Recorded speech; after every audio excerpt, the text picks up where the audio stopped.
What's poppin', What's up, dog? boss man? How you feel about that Super Bowl yesterday? Very interesting Super Bowl. After the first quarter, I knew it was going to be such a defensive game, which it was. Um, Two great defenses that came out and they kept swinging the entire time, especially in the first half.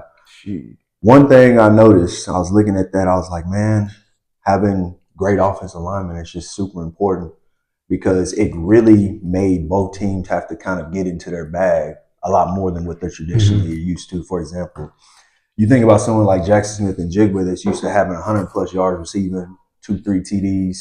I mean, they shut him down the entire game. Absolutely. You know what I mean? Like, one thing that I will give props with New England, they took away arguably Seattle's best offensive weapon, but then it allowed for a young Le'Veon Bell looking style running back to kind of do his thing. And Kenneth Walker, what do you have? Kenneth Walker had 27 carries, 135 yards.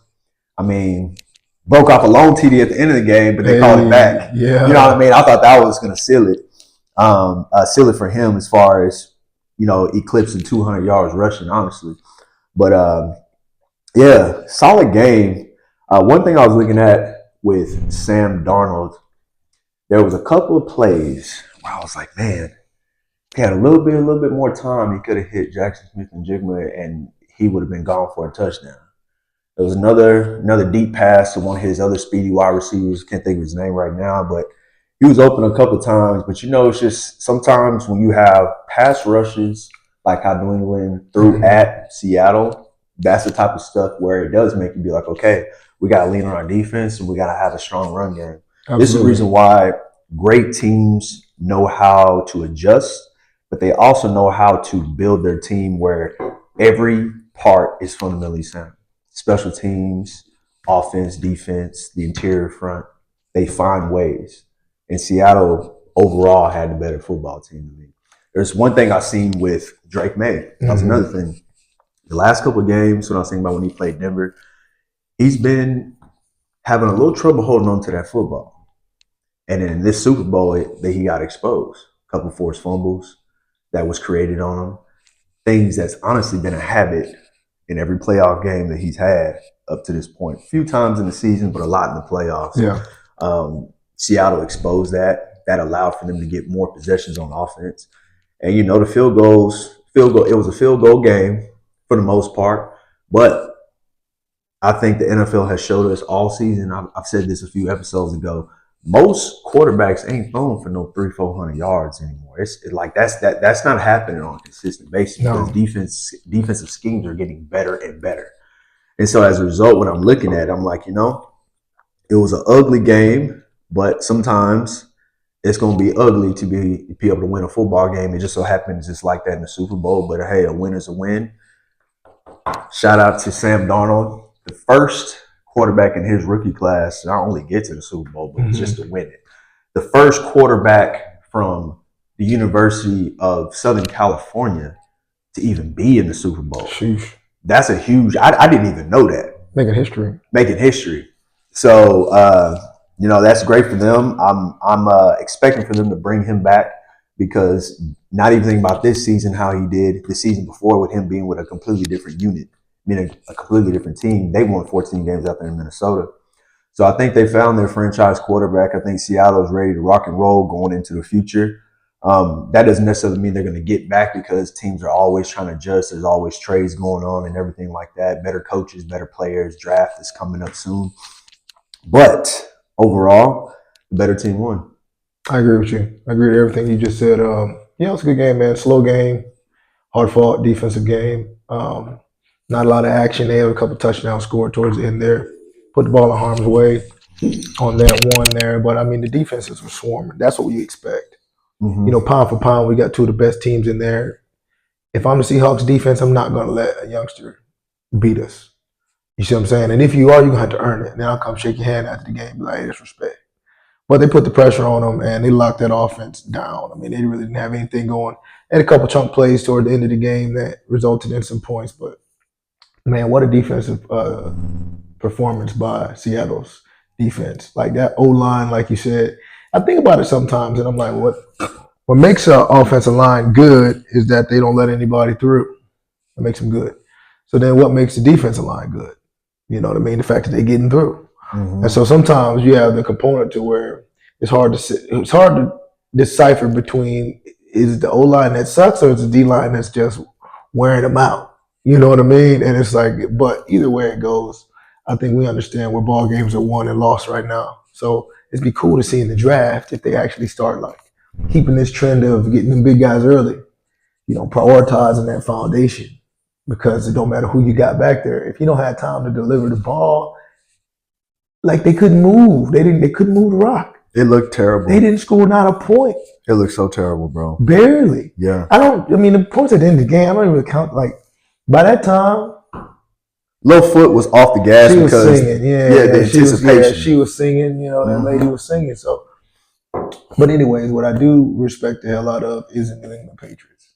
That's for sure. Yeah. You know, and for me, they were the underdogs going in, but had they figured out a way to win, would have been phenomenal, right? That would have been amazing. So they kind of were in a win-win position for me. Like they're already winners getting up in there because nobody expected them to do it with so much potential that Drake May still has left over there. You know what I mean? The Mark Vrabel, he's just kind of fairly new with the team, so nobody expected that. And for them to defy the odds and still they're conference champions, man, kudos to them. I look forward to seeing Drake May's progression, like you said. You know, when you're going against some of the best teams, they're gonna make you stand on those weaknesses. If you have any areas flaw in your game, they studying film on you for weeks, figure out how to expose you. So you gotta be ready. But it was cool, man. I'm happy for Sam Darnold. Kenneth Walker did do his thing.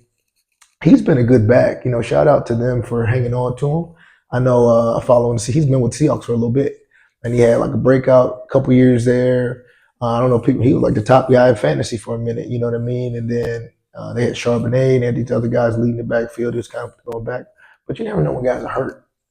Sometimes the guy's coming off of an injury or a tear or a pull, and it's nagging and lingering. Mm-hmm. And you know they kind of keep him around, and you like, you know why they keep him around? He ain't producing, but then boom, you see. I think like these past few games was a reminder of like how good Kenneth Walker is. Same thing with Ramondre Stevenson. He went through the same little bit. You know, he had problems hanging onto the ball. Then he got heavy. Then he kind of lost a step. Then he kind of disappeared for a minute. I don't know, he got hurt or whatever. Then he came back this year looking true to form, looking like his prime, you know. So definitely helps whenever you have a couple backs. That way you can take away some of the wear and tear. Yeah. And allow for backs to feed off each other. And get healthy too. Because that definitely makes a big difference. Kenneth Walker, what I really enjoyed about watching him was his level of patience and his confidence. Now, there was a lot of times he bounced into the outside, but that's what I'm talking about, having a great offensive line, because it's like every time he bounced to the outside, his receivers had his back. His offensive lineman was getting out there, making their blocks. And next minute, you see him steamrolling up the sideline for a quick 8 to 10 yards, catching a first down. And there was times whenever he was doing that, it looked like dang near he was out of bounds, how much he was really touching, you know, really aligning on the rope of that sideline like that. But, you know, he did a great job. You know, and there was times where even whenever he was going in between tackles, you know, just staying patient, kind of like how Le'Veon Bell used to do with Pittsburgh, staying patient, allow for the blocks to just kind of develop. And, you know, that goes to show you the level of patience that he has, but the level of trust that he also has in his offensive line. You know, so that was just a great job. But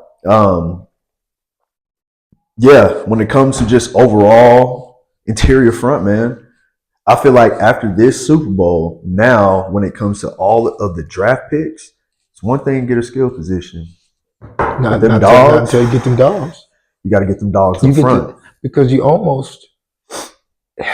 give yourself a little bit more cushion that way, right? Mm-hmm. If you know you got a good in the trenches, you don't have to have a 5-star at the receiver. Mm-mm. You got time. He can get through his whole route progression, and you know what I'm saying? Like, you can just go get a speedster. No, literally. Because you got time. Which makes me think about Drake May, right? And thinking about, okay, y'all can go get some skill positions. You can. But are y'all going to address that offensive line? I think Coach Vrabel will address that offensive line, because I think there's been a few games where their offensive line has been a little exposed against better pass rushers, better defensive players on the other side. And that showed a little weakness on Drake May's point, where it's all like, well, is it a weakness or is it a strength, or he hasn't just been having enough time? You know what I mean? Precisely. Little details like that. But one thing's for sure, you can get there one time. Many quarterbacks will tell you it's not easy to get there the next year and the next year. So what we've seen out of Tom Brady and Patrick Mahomes throughout the years, last decade or so, it's not easy. It's not normal at all what they have been able to do. A lot of that has been personnel, but a lot of it's been the mind of Tom Brady, but also Andy Reid putting Patrick Mahomes in a great position to be successful. You know what I mean? He's such a mastermind on offense. So that's allowed for them to be a lot more creative, despite them having to play a little bit of Jenga with all of them different personnel they've had in and out the receiver lineups that Kansas City's had. But the reason why I bring all that up is for this reason. Remember whenever Joe Burrow got to the Super Bowl? Yeah. Have you seen Joe Burrow back there since? Do you see what type of dogs he has at wide receiver? Yeah. That's what I'm talking That's about. what I'm saying. You can't go the opposite way in. You can't just prioritize 5-star receivers and have a shabby line. You don't have enough time to get them the ball. You don't need a 5-star guy to go 3 to 5 yards. You can go get anybody to go give you a dynamic 3 to 5 yards. I say you need a 5-star guy has really good ball tracking at top speed, knows how to maneuver his body, stay balanced, catch the ball off balance. You know what I mean? With timing, know how to throw off that DB and hit it back shoulder quick with his eyes. Like those are different intangibles you need, but they got to have time. He needs 6 seconds to get and do all that bullshit so that he can take off. You know what I'm saying? Like you got to have time. If you don't have time, you don't need to spend millions of these crazy contracts on receivers if you ain't got a line first. Now, you know what? That's a good way to identify what to do with your money. Instead of going to spend all your money on receivers when you have no line, you can't maximize them anyways. Spend that money in your line, save some money at receiver because you got guys that can do what you have time for them to do right now. But you ain't got no line. You only need to try to throw the ball downfield. That's how you get sack city. And sometimes it's hard for wide receivers. Dink and dunk that joker till you get a better line. Sometimes it's hard for wide receivers to even understand, oh, man, I'm open. No, you're open after you see your quarterback sacked. Right, exactly. You're open after you see your quarterback sacked. I'm going to say it one more time. You're open after you see your quarterback sacked. And after he threw the ball the other direction and they read his eyes. And so they also slowed down. So he bink, then he's looking around like, oh, man, what? You know. Yeah, and it's like, you know, I just think about that because I was like, well, next year it's going to be a little bit different because everyone's a little bit hungry after they see a young team. Well, not even a young team, but a young quarterback and Drake May getting there. So I'm expecting for Baltimore to try to readjust because the AFC is strong. I am going to throw Cleveland up in there too because they have a defensive player rookie of the year at Carson Swinjinger at linebacker from UCLA, rookie. Obviously, you have defensive player of the year, Myles Garrett. That's 2 of them. On the same team. You still got Denzel Ward on the outside at corner. You still got great interior fronts. You know what I mean? They have depth. They're strong on defense. They're pretty much set. That was like a top 5 defense last year anyway. So you have that. They lost Jim Schwartz, though. Yeah, you may have lost Jim Schwartz, but you can lose personnel. Still got the personnel. And that's a big deal because you still got to have the dogs to make it happen. Sometimes the dogs was making the personnel look so good.